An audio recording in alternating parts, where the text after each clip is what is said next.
Dios es bueno, como entonábamos ese canto.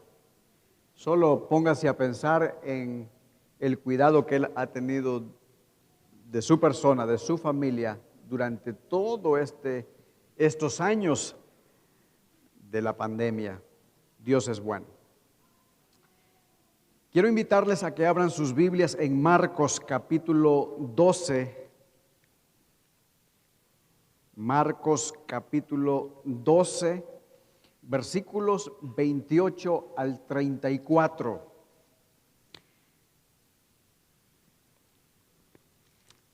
¿Cuál es el más grande de los mandamientos? Ese es el tema. Yo sé que su Biblia quizás tiene ese mismo tema, el gran mandamiento. Marcos 12, 28 al 34 dice de la siguiente manera: acercándose uno de los escribas que los había oído disputar y sabía que les había respondido bien, le preguntó: ¿cuál es el primer mandamiento de todos? Jesús le respondió: el primer mandamiento de todos es: oye, Israel, el Señor nuestro Dios, el Señor uno es. Y amarás al Señor tu Dios con todo tu corazón y con toda tu alma y con toda tu mente y con todas tus fuerzas. Este es el principal mandamiento, verso 31. Y el segundo es semejante: amarás a tu prójimo como a ti mismo. No hay otro mandamiento mayor que estos. Entonces el escriba le dijo: bien, maestro, ¿verdad has dicho que uno es Dios y no hay otro fuera de él? Y él amarle con todo el corazón, con todo el entendimiento, con toda el alma y con todas las fuerzas, y amar al prójimo como a uno mismo es más que todos los holocaustos y sacrificios. Jesús entonces, viendo que había respondido sabiamente, le dijo: no estás lejos del reino de Dios. Y ya ninguno osaba preguntarle.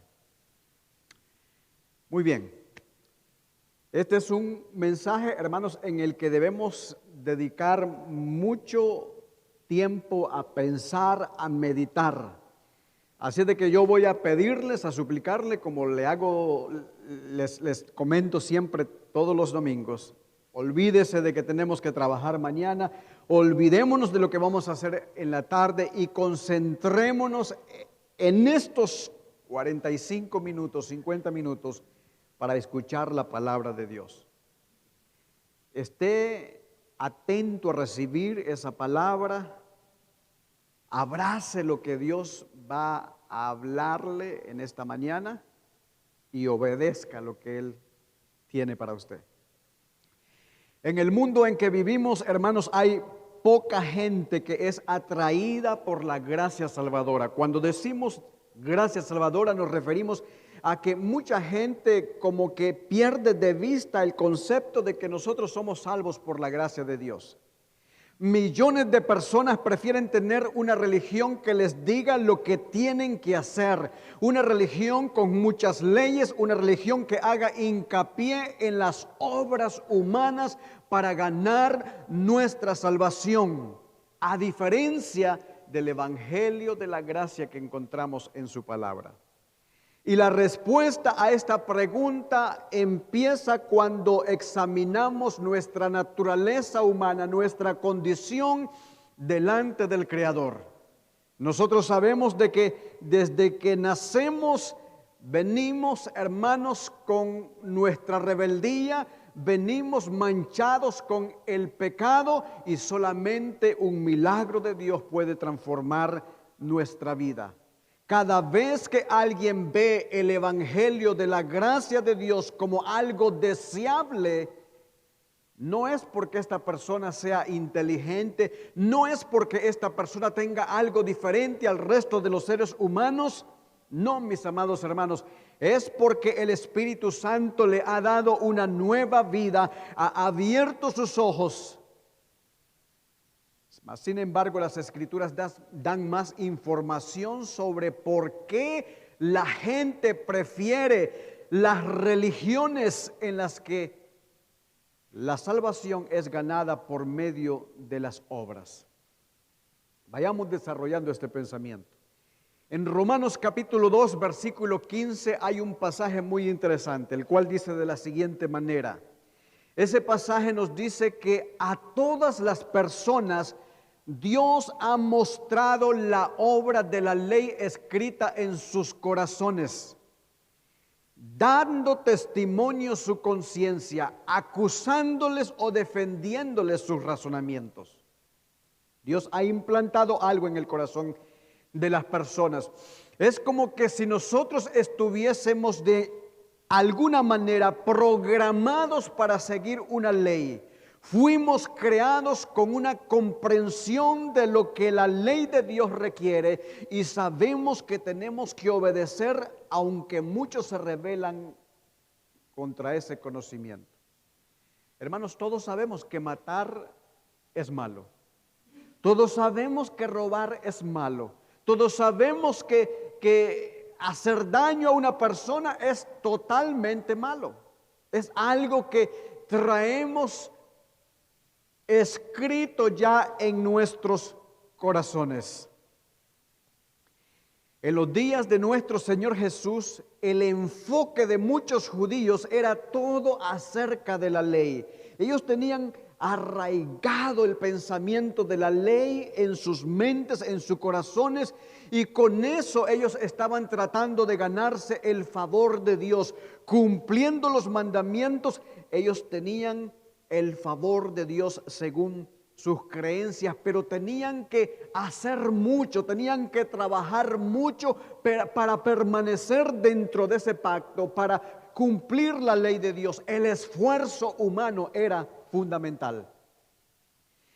Y eso explica la razón por la cual uno de los escribas viene a Jesús con la pregunta que estamos viendo en este texto, en esta mañana.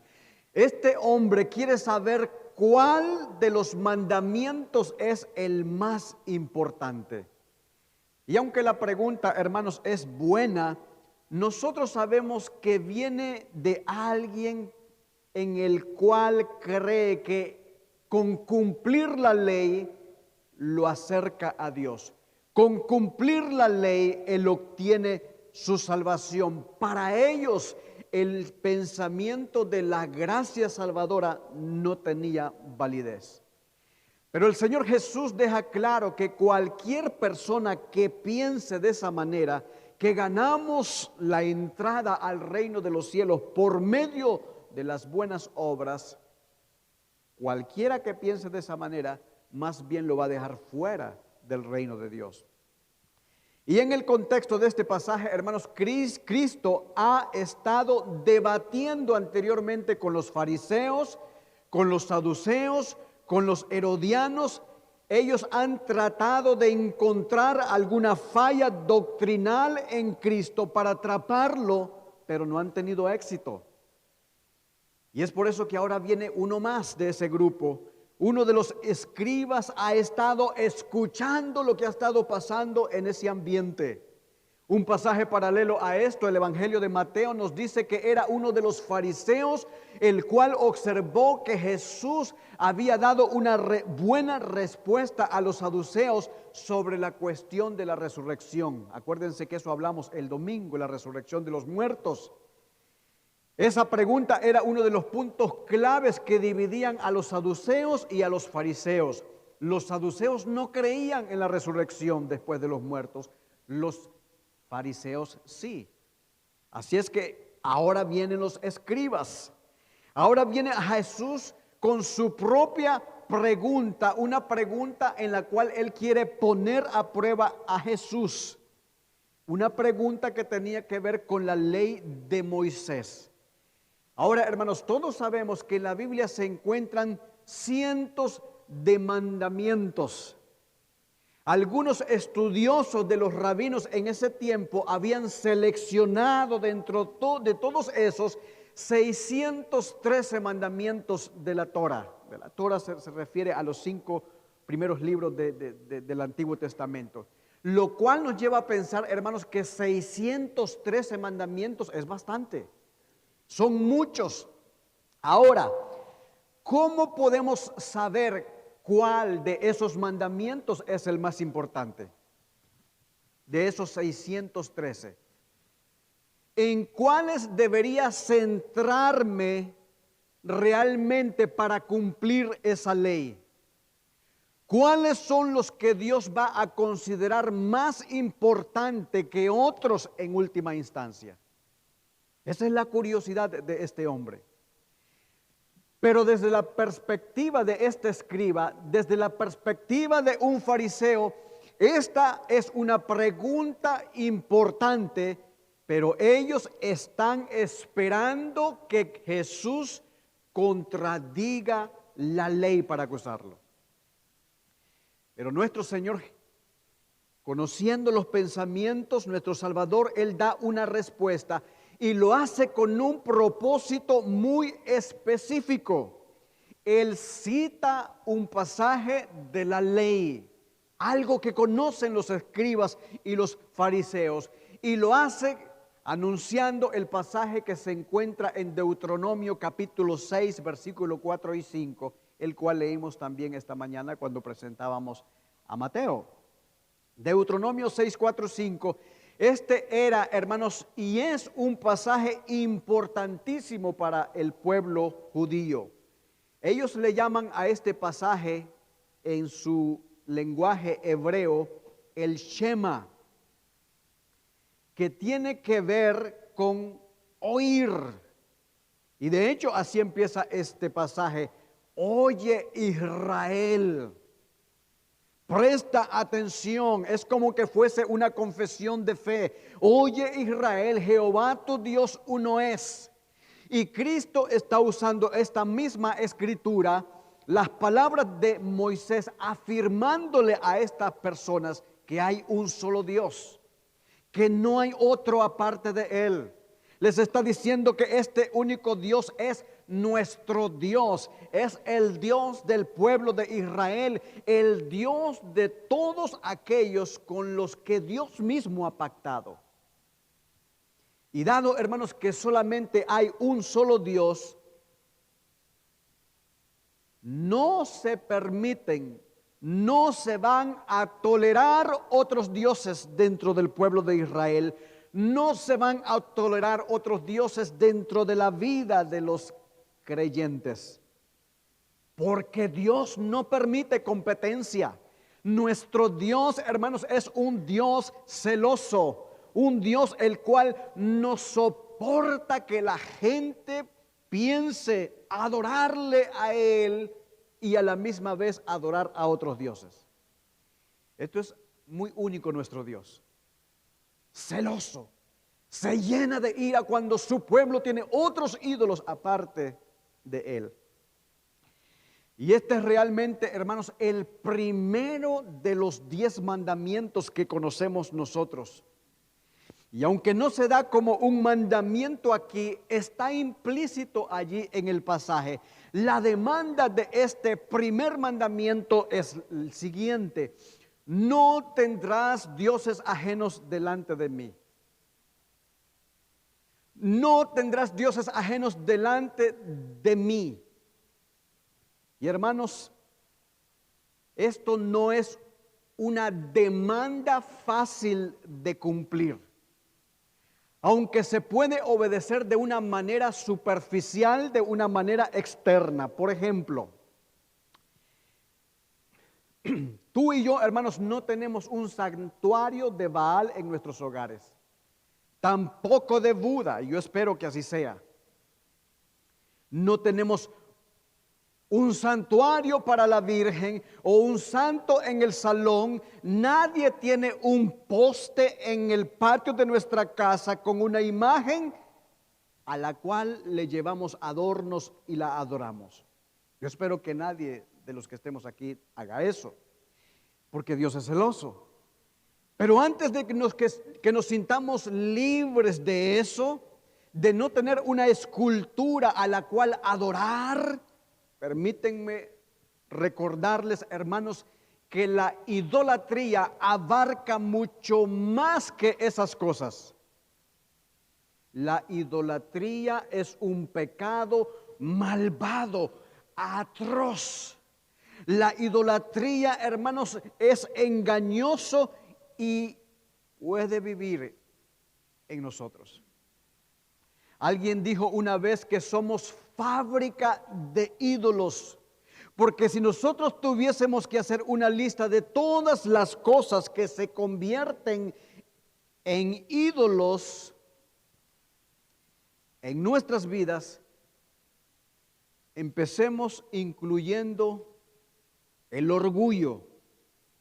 Hacemos ídolos de otras personas, ídolos aún de la comida, del alcohol, de la droga, el deporte, el trabajo. Para reducirlo un poco, cualquier cosa, hermanos, que empieza a tomar el lugar que le corresponde a Dios en tu vida es idolatría. Y todos tenemos esas cosas, en más de alguna manera. Y la Biblia es clara cuando dice que hay un solo Dios.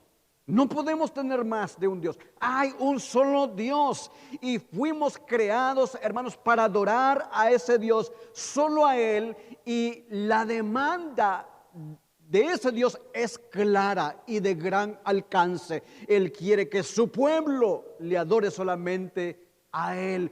Por eso la expresión de este pasaje: oye Israel, Jehová vuestro Dios uno es. Pero todo esto, hermanos, se pone más fuerte, se pone más tenso cuando Jesús continúa hablando de este pasaje allí en Deuteronomio 6 y ahora el versículo 5. No solamente Dios le está diciendo al pueblo: mira, Jehová es uno y solo a Él tienes que tener como tu Dios. Pero dice allí la forma en que nosotros debemos actuar delante de ese Dios. Verso 5 dice: y amarás a Jehová tu Dios de todo tu corazón, de toda tu alma y con todas tus fuerzas. Piense, hermanos, y empiece a examinar su vida para ver si realmente usted y yo estamos haciendo lo que Dios demanda de nosotros. En otras palabras, hermanos, no basta con decir que adoramos a Dios, porque las apariencias engañan. Dios quiere todo tu amor y como creador Él tiene todo el derecho de exigir a sus criaturas tal cosa. Él es Dios. Y dice aquí el pasaje que debemos amar a Jehová nuestro Dios con todo nuestro corazón. Cuando la Biblia, hermanos, habla del corazón, no está hablando de este órgano muscular que tenemos en el pecho. Tu corazón es el centro de lo que tú eres. El corazón tiene que ver con tus sentimientos, con tus emociones, con tus deseos, con tus pasiones. Tu corazón es realmente lo que te define a ti como persona. Pero es posible, hermanos, que la gente pueda mostrar un espectáculo externo y decir que ama a Dios. Y los líderes religiosos que estaban allí hablando con Jesús eran buenos para eso. Ellos decían que amaban a Dios. Lo pronunciaban con sus labios.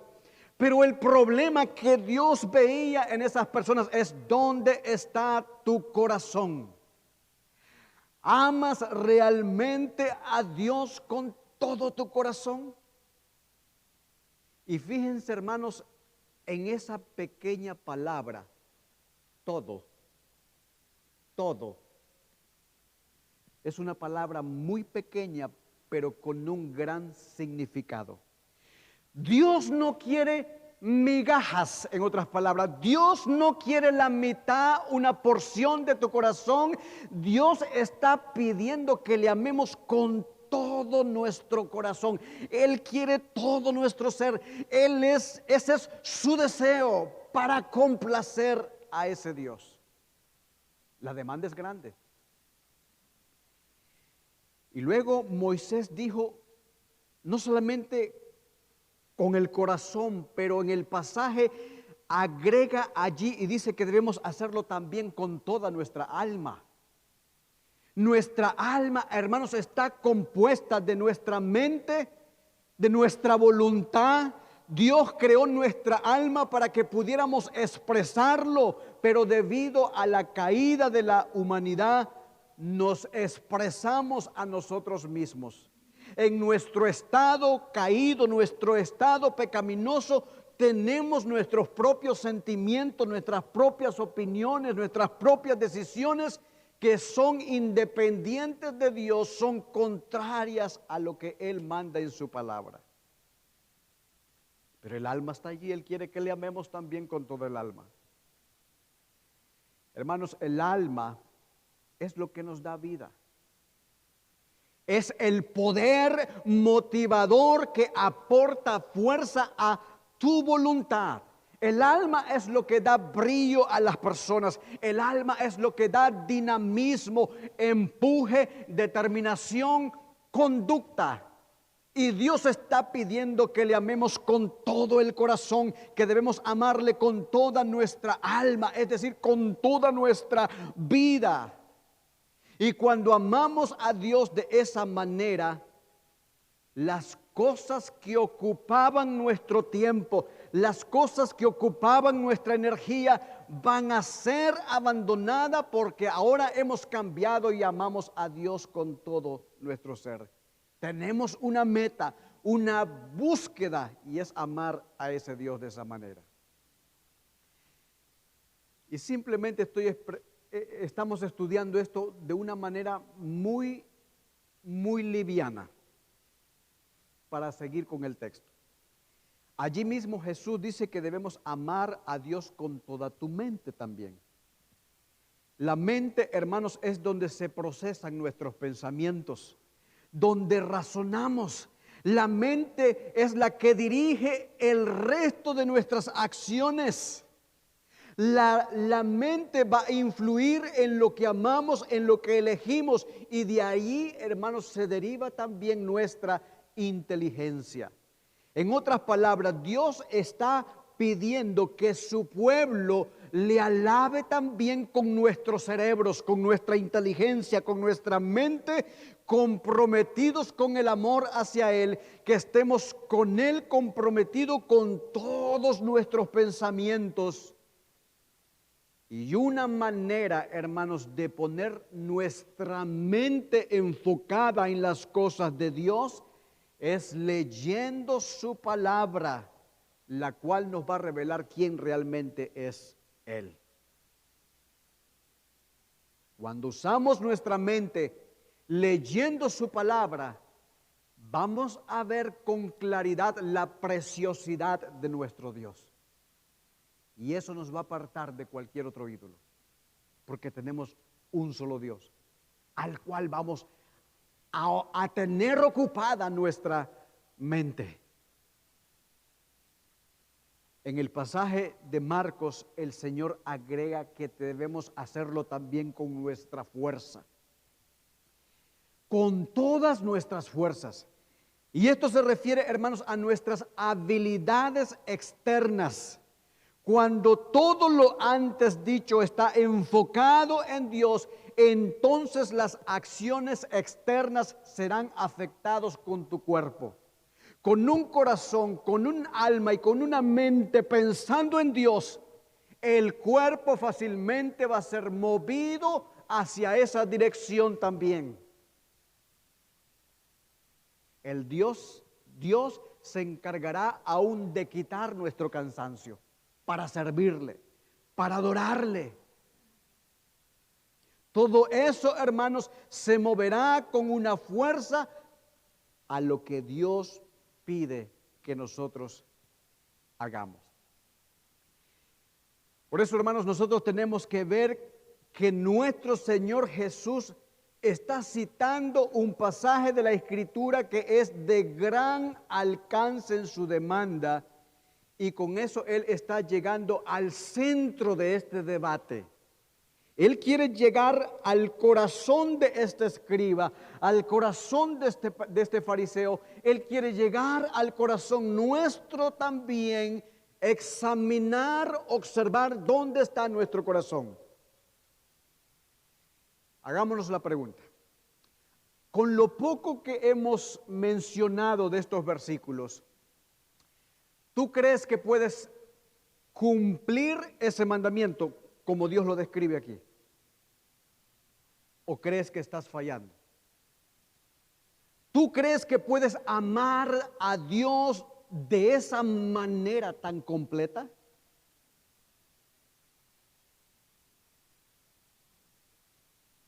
Y este es el punto. Los fariseos, los escribas habían elegido la observancia de la ley como una forma de ganarse un lugar con Dios, la salvación para obtener la eternidad. Y Cristo les dice, si ustedes quieren hacer eso, eso es lo que hay que hacer. Amen a Dios de esa manera. O sea, Jesús está poniendo a estas personas contra la espada y la pared. El fariseo comienza a verse a sí mismo y se da cuenta de que es algo difícil de alcanzar.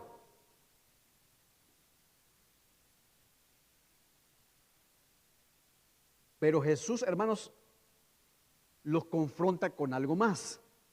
En el versículo 31 de Marcos 12:31, nuestro Señor Jesús añade otra exigencia también relacionada con la ley, citando Levíticos 19:18, que dice, ama a tu prójimo como a ti mismo.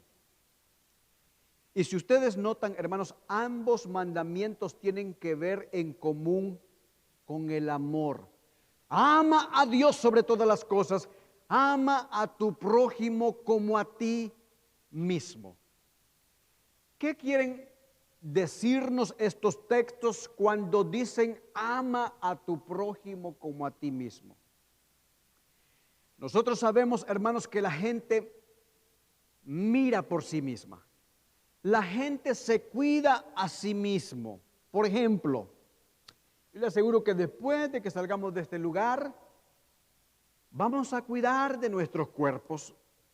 Tendremos hambre, buscaremos un lugar donde comer o iremos a nuestra casa. Cuando tenemos el plato al frente, nosotros tomamos un tenedor, nos llevamos esa comida a nuestra boca. Necesitamos comer para sobrevivir. Esto puede describirse como cuidarnos a nosotros mismos. Y hacemos estas cosas sin pensar, hacemos estas cosas como algo natural. Bueno, hermanos, ahora la Escritura dice que Dios quiere que tú hagas lo mismo con tu prójimo. Ama a tu prójimo, cuida a tu prójimo como te cuidas a ti mismo. ¿Ven el asunto? Que no es tan fácil el asunto. La idea aquí, hermanos, es que debe ser algo natural el velar por tu prójimo. Que no tengas ni que pensar, simplemente lo haces. Ama a tu prójimo como a ti mismo. Yo le aseguro que el fariseo examinaba su corazón y decía, yo creo que no estoy haciendo tal cosa. Pero ahondemos un poquito más en esta pregunta. Surge la pregunta, hermanos, y preste atención, porque esto es interesante. ¿Quién es mi prójimo? Y para no andar inventándonos cosas, dejemos que Dios mismo nos diga quién es nuestro prójimo. En Lucas capítulo 10, versículo 29, Lucas 10, versículo 29, Jesús nos va a decir quién es nuestro prójimo. Lucas 10, 29, ¿lo tienen? Lucas 10, 29 dice lo siguiente. Pero él, queriendo justificarse a sí mismo, dijo a Jesús, ¿y quién es mi prójimo?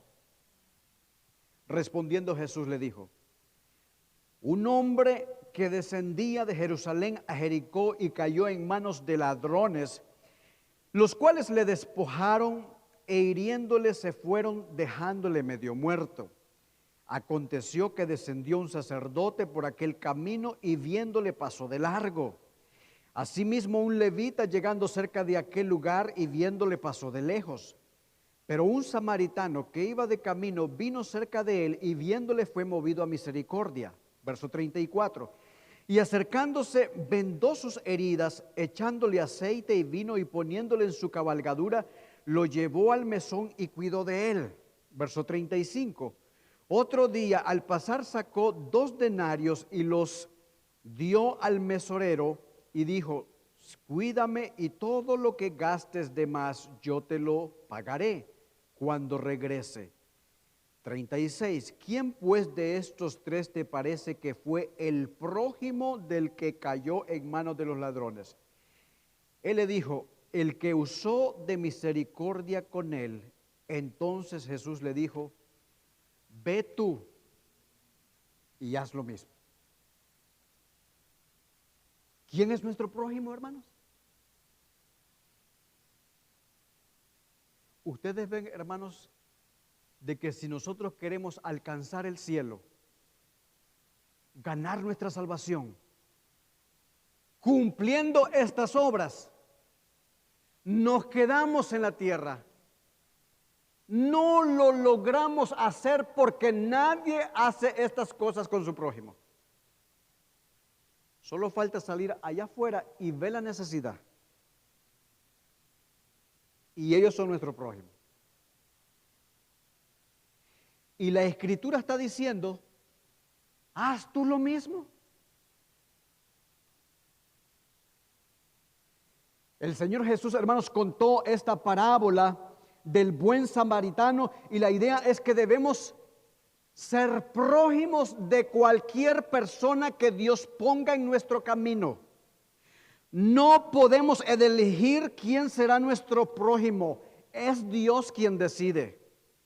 No podemos ser selectivos y decir: a este le vamos a ayudar porque se porta bien y a aquel que se porta mal no.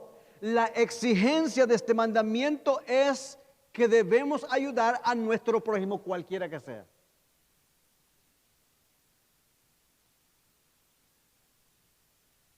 Y la pregunta es: ¿amamos de esa manera, hermano? ¿Amamos a nuestro prójimo? Una vez más, este escriba está siendo desafiado a reflexionar sobre su cumplimiento de la ley. ¿Cómo estaba este hombre cumpliendo este mandamiento? Preste atención a lo que voy a decir. ¿Será que amaba a su prójimo cuando con esta misma pregunta él estaba tramando darle muerte a Cristo?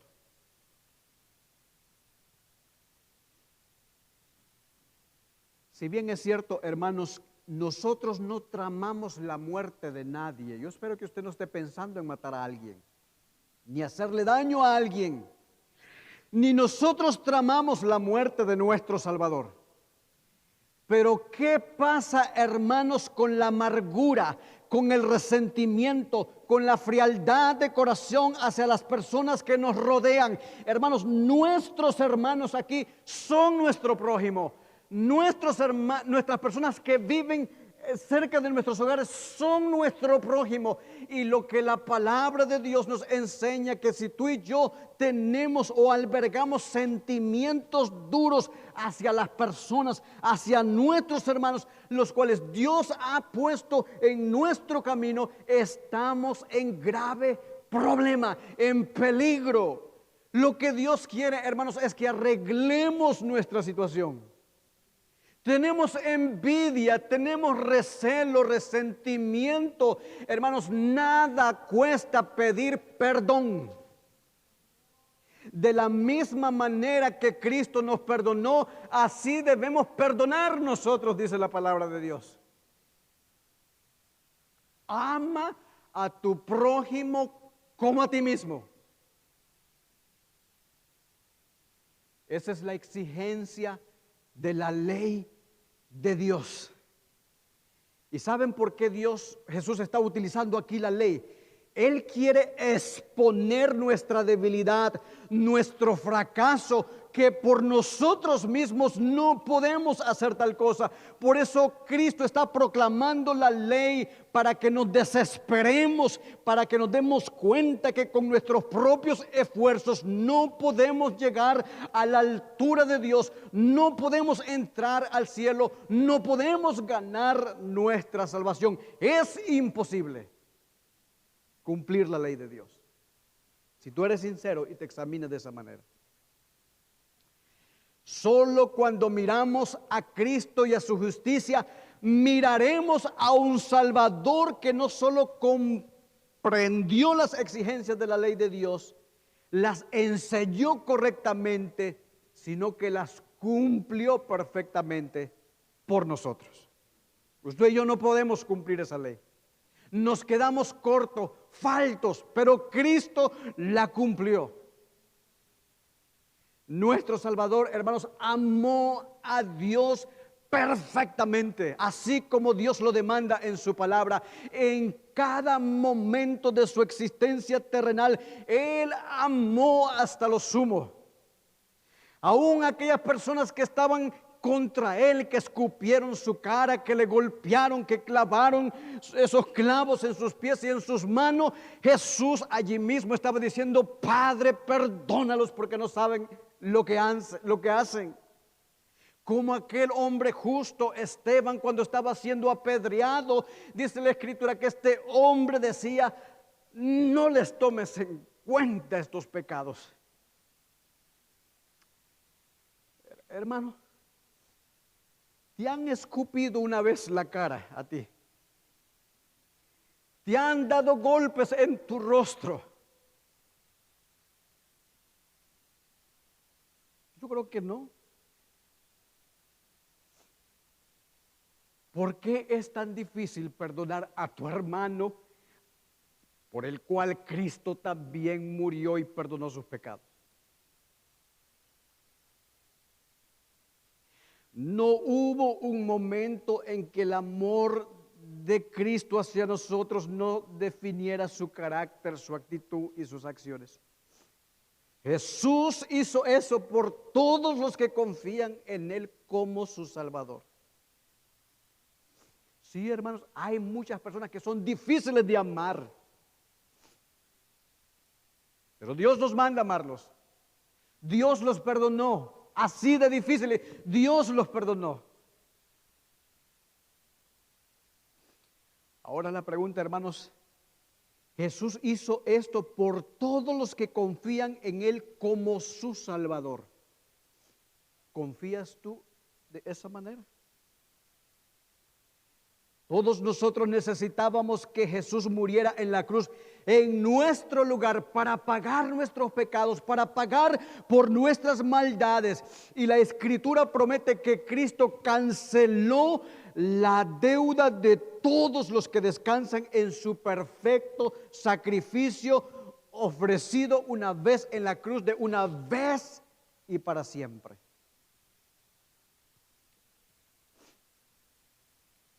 Hermanos, cuando la demanda de la ley nos lleva al evangelio de lo que Cristo ha hecho por nosotros, entonces nos llenamos de un gran deseo de agradar a Dios. Entonces, cuando entendemos la magnitud del amor de Dios para con nosotros, entonces se nos es fácil entender estos pasajes de Deuteronomio. Amarás al Señor tu Dios de todo tu corazón. Solo Él es nuestro Dios. Adorarlo con nuestra mente, con nuestro corazón, con todas nuestras fuerzas. No se nos hará imposible porque reconocemos y entendemos el sacrificio que Él ha hecho por nosotros. Preguntémonos, hermanos, preguntémonos. ¿Queremos ser personas que aman a Dios con todo nuestro ser? Oramos para que Dios actúe en nuestras vidas con su palabra y su espíritu para que nos transforme y nos lleve a esa dirección. nos tomamos en serio su palabra y nos esforzamos por seguirla y cumplirla con seriedad. Queremos ser personas que amen al prójimo como a nosotros mismos. Y oramos a Dios para que Dios nos ayude a cumplir tal cosa. ¿Cuántas veces escuchamos las advertencias de la palabra de Dios y procuramos dar muerte a nuestra amargura, a nuestra malicia? ¿Buscas la reconciliación y la sanación en cada oportunidad con tu prójimo? Hermanos, yo espero que este mensaje no quede aquí en estas cuatro paredes. Mi deseo y el deseo de Dios es que si hay algo en tu corazón contra tu hermano o con alguien en tu trabajo, donde quiera que tú tengas en amistad, arregla ese asunto, porque ese es tu prójimo. Y si tú eres un hijo de Dios, no hay problema para que eso no pueda llevarse a cabo. Y si hacemos tal cosa, gloria a Dios. Hacemos tal cosa, ¿saben por qué, hermanos? O nos va a mover a hacer tal cosa porque Dios nos ha amado a nosotros primero, en Cristo. Su gracia nos ha convertido en personas nuevas que ahora están dispuestas a obedecer, no para sustituir la gracia, sino como en respuesta a ella. Y miren, hermanos, cómo responde este maestro de la ley, este escriba, a la proclamación de esa ley. Él queda impresionado. Es por eso que él dice allá en Marcos: bien has dicho, maestro. Está espantado, impresionado de lo que Dios ha respondido. Bien has dicho, maestro. Él sabía que Jesús había respondido bien a los saduceos, bien a los fariseos, y ahora a este escriba, y el escriba no le queda más que repetir las palabras que Jesús ya ha dicho. Pero él agrega algo más. En Oseas capítulo 6, él está citando un pasaje. Él agrega el cual dice que el amar al prójimo como a uno mismo es más que todos los holocaustos y sacrificios. Y preste atención. ¿Qué significa esto? Hermanos, significa que a Dios no le interesa mucho las acciones externas. Él mira tu corazón. Y en Oseas el pueblo de Dios era muy hábil para ofrecer sacrificios externos, cumpliendo la ley de Dios para que el pueblo los viera, pero su corazón estaba lejos. Su corazón estaba lejos. Cristo los enfrentó. Cristo se dio cuenta, hermanos, que no amaban a Dios con todo su corazón, sino que lo que amaban ellos era una religiosidad. Ellos estaban acostumbrados a los adornos externos de la religión, los holocaustos, los sacrificios que se debían ofrecer. Pero el amor de Dios en sus corazones estaba vacío. Y eso nos lleva a nosotros a reflexionar. Ellos estaban acostumbrados a lo externo, a que los vieran. Dios nos ha dado dones y talentos que deben ser utilizados para la edificación del cuerpo de Cristo, su iglesia. Y como aprendíamos el viernes. Pero también el apóstol Pablo dice lo siguiente, allá en Corintios capítulo 13, que si yo hablase lenguas humanas y angelicales y tuviese los dones que Dios me haya dado, pero si no tengo amor, nada soy. Somos como un metal que resuena, que hacer ruido, ruido y nada más. Dios quiere nuestro corazón. Y eso nos da motivos, hermanos, para detenernos a reflexionar, porque es posible hoy amar la religiosidad, hacer muchas cosas externas para hacernos de un nombre en la tierra. Increíble, hermanos, a lo que hemos llegado. Un día yo invité a un pastor a este lugar. Y solo porque no se le permitió predicar, me canceló su visita. Hermanos, aquí se puede enojar quien quiera, pero nosotros no damos culto a la personalidad. Nosotros damos culto a Dios. Él es el único digno de adoración, se enoje quien se enoje. Él es el único digno de adoración. Eso es lo que pide: al Señor tu Dios adorarás. Punto.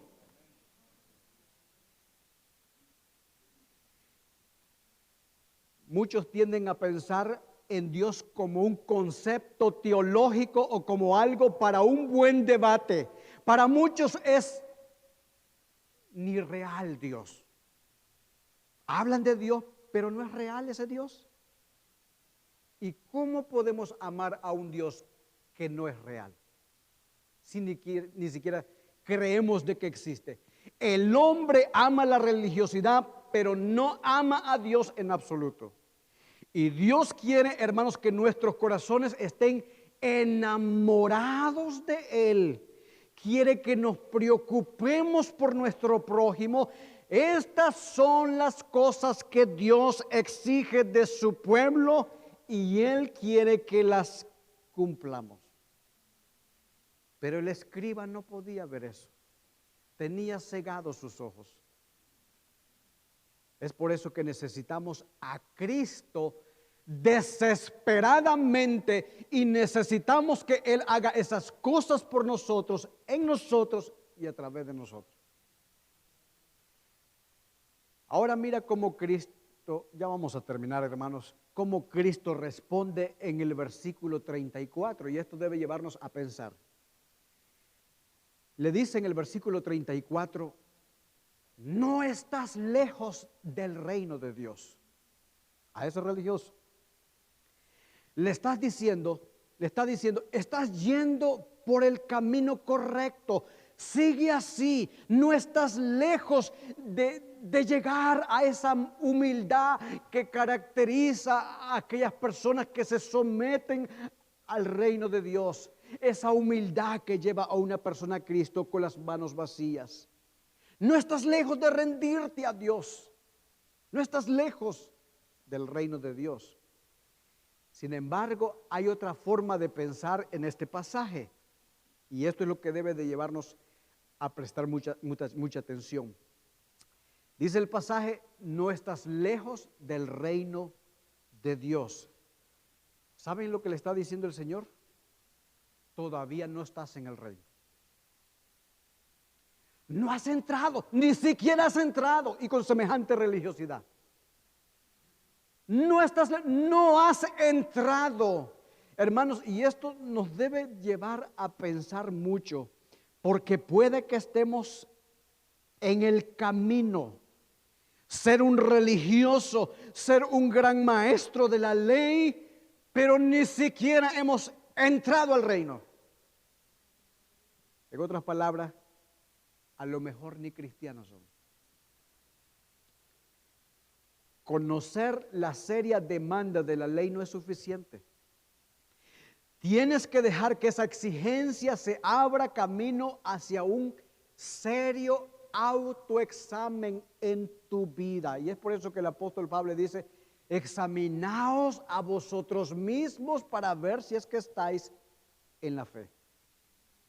La pregunta ante todo esto es, hermanos, después de haber escuchado todo lo que Dios pide de nosotros, y esto me incluye a mí, a todos, nos humillaremos delante del Señor. ¿Cuál es nuestra acción? ¿Dejarás a un lado tu orgullo Reconocerás la verdad de que eres un pecador, que necesitas un Salvador.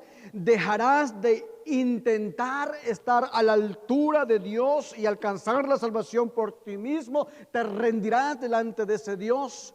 Obedecerás el mandato de amar a tu prójimo como a ti mismo.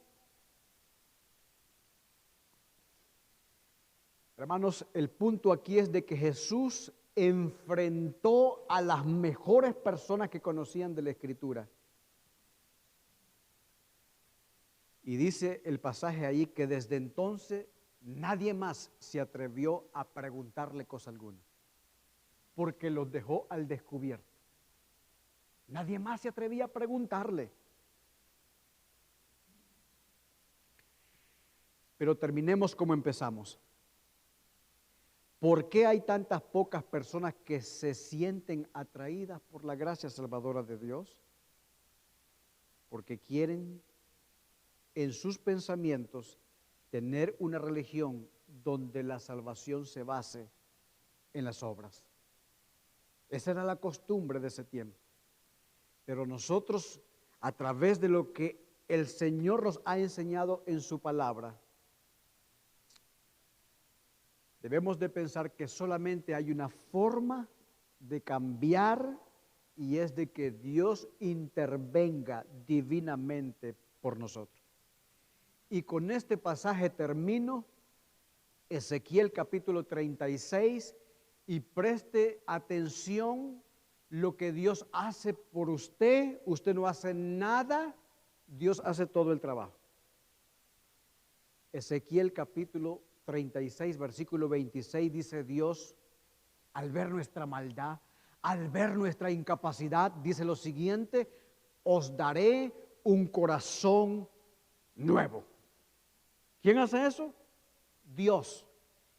Pondré mi espíritu nuevo dentro de vosotros, quitaré de vuestra carne el corazón de piedra y os daré un corazón de carne, verso 27, y pondré dentro de vosotros mi espíritu y haré que andéis en mis estatutos y que los guardéis mis preceptos y los pongáis por obra. Habitaréis en la tierra que di a vuestros padres, vosotros seréis mi pueblo y yo seré vuestro Dios. Hermanos, eso es para dar un grito de alegría y de gozo, que Dios tenga que intervenir en nuestra vida, que Dios tenga que hacer todas esas cosas por nosotros. Gloria a Dios que así es, porque de lo contrario tú y yo estuviéramos allá afuera. No queremos nada. Dios tiene que intervenir. Y el hecho de que tú estés aquí es porque Dios ha intervenido. Ha intervenido. Mis amados hermanos, lo único que pide Dios es que le amemos. Y con la ayuda de su Espíritu Santo morando en nosotros, eso no es difícil. Dobleguemos nuestra carne, hagamos lo que tenemos que hacer para agradar a nuestro Salvador, aquel que dio su vida entera por completo por nosotros. Adoremos a nuestro Dios.